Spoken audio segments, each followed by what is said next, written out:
স্বামী-স্ত্রীর পারস্পরিক ভালোবাসা ও মায়া-মমতার ওপর প্রতিষ্ঠিত দাম্পত্য জীবন।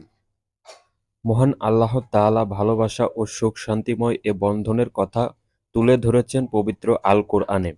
আল্লাহ তাআলা বলেন, তার নির্দেশনাবলীর মধ্যে এক নির্দেশন এই যে, তিনি মাটি থেকে তোমাদের সৃষ্টি করেছেন। এখন তোমরা মানুষ, পৃথিবীতে ছড়িয়ে আছো।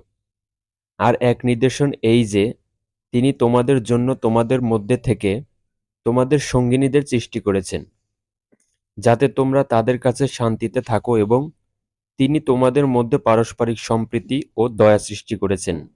সংসার জীবনে স্বামী-স্ত্রীর পারস্পরিক সুসম্পর্ক ও ভালোবাসার মর্যাদা ব্যাপক।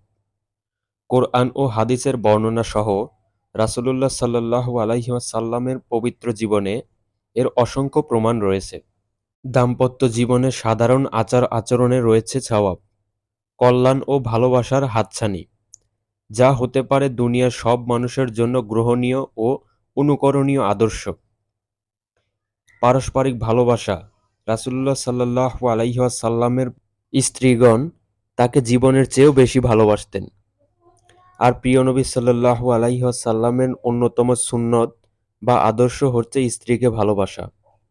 হাদিসে এসেছে, রাসূলুল্লাহ সাল্লাল্লাহু আলাইহি ওয়াসাল্লাম বলেছেন, আমার কাছে তোমাদের পার্থিব সামগ্রীর মধ্যে থেকে প্রিয় করে দেওয়া হয়েছে স্ত্রী ও সুগন্ধিকে।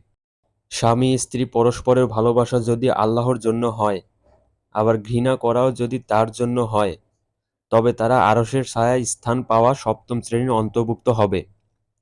সুতরাং দাম্পত্য জীবনের দিনদারি, ইবাদত বন্দেগী, সততা, নৈতিকতা, সচরিত্র, সদাচার ইত্যাদি ক্ষেত্রে ভালোবাসা এবং ঘৃণা হবে আল্লাহর জন্য। দাম্পত্য জীবনে স্বামী-স্ত্রী পরস্পর যদি একে অপরকে আল্লাহর জন্য ভালোবাসেন এবং নিজের জন্য যা পছন্দ করেন তার সঙ্গীর জন্য তাই পছন্দ করে, তবে তারা উভয়েই ঈমানের প্রকৃত স্বাদ আস্বাদন পাবে। হাদিসে এসেছে, হযরত আনাস রাদিয়াল্লাহু তাআলা আনহু বর্ণনা করেন, রাসূলুল্লাহ সাল্লাল্লাহু আলাইহি ওয়াসাল্লাম বলেছেন, যার মধ্যে তিনটি বৈশিষ্ট্য রয়েছে সে ঈমানের প্রকৃত স্বাদ অনুভব করবে। অন্য সবার তুলনায় যার কাছে আল্লাহ ও তার রাসূল অধিক প্রিয়, যে শুধু আল্লাহর সন্তুষ্টির জন্য তার বান্দাকে ভালোবাসেন, আর যাকে আল্লাহ কুফর থেকে মুক্তি দিয়েছেন, তারপর সে কুফরের দিকে ফিরে যাওয়ার এমন অপছন্দ করে যেমন আগুনে নিক্ষিপ্ত হওয়াকে অপছন্দ করে। পারস্পরিক কথাবার্তা। দাম্পত্য জীবনে স্বামী-স্ত্রী যদি একে অপরের সঙ্গে সুন্দর ভাষায় কথা বলে, তবে হাদিসের পরিভাষায় তাদের জন্য রয়েছে সাদকা করার সওয়াব। হাদিসে এসেছে, রাসূলুল্লাহ সাল্লাল্লাহু আলাইহি ওয়াসাল্লাম বলেছেন, একটি ভালো কথা হলো সাদকা।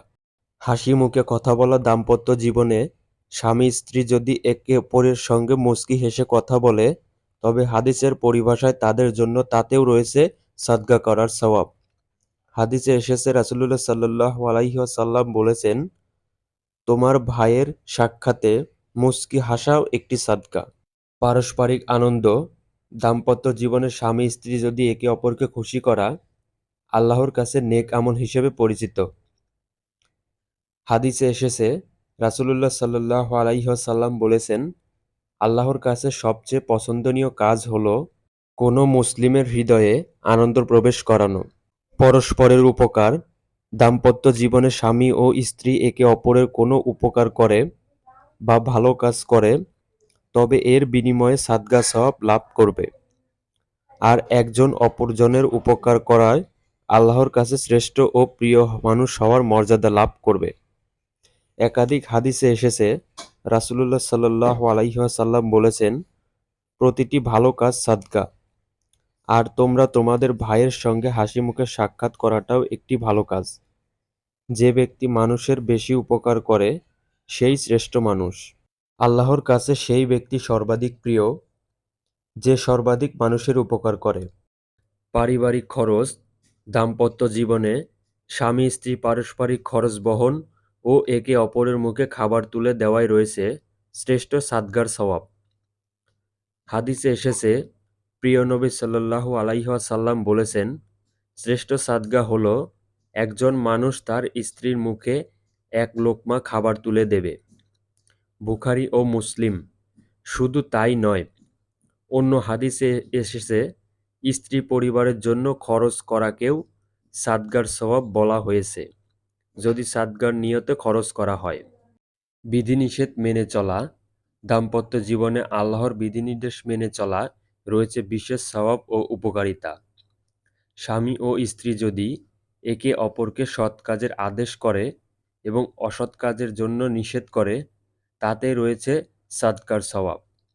হাদিসে এসেছে, সৎ কাজের আদেশ দেওয়া, অসৎ কাজ থেকে বিরত রাখা সাদকা।